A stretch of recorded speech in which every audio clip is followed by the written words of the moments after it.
I'm going to make the best ever evening snack of all time, especially for bodybuilders.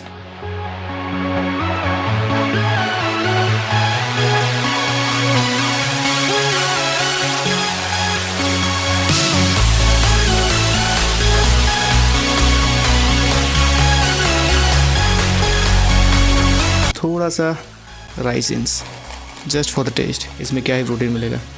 And there we go, सबसे बढ़िया किस्म का evening snack.